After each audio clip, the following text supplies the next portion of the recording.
Hello, everybody. Today I'm going to be explaining the concept of cross-price elasticity of demand. So, the formal definition of cross-price elasticity of demand is the percentage change in the quantity demanded of one good divided by the percentage change in the price of another good.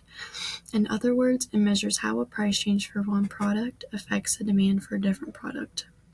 In simpler terms, cross-price elasticity helps us determine whether two goods are substitutes or complements.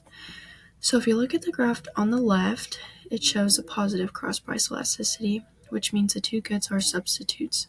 The vertical axis represents the price of good X, and the horizontal axis represents the demand for good Y.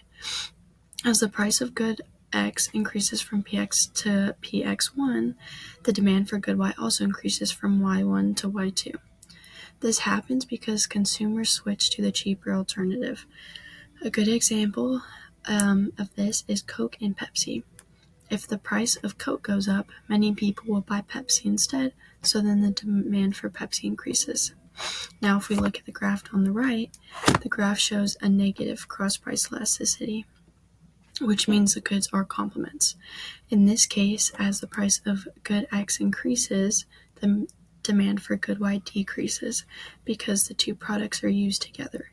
A common example of this would be printers and ink cartridges. If printers become more expensive, then fewer people will buy them, so then fewer ink cartridges are needed. As a result of this, the demand for ink cartridges decreases. Businesses can use this concept to better understand how products are related. It helps them make pricing decisions, predict how customers will react to price changes, and identify whether products compete with one another or are commonly purchased together. To summarize, a positive cross-price elasticity means the goods are substitutes, while a negative cross-price elasticity means the goods are complements. Understanding this concept can help businesses and economists predict consumer behavior and market changes. And that is all.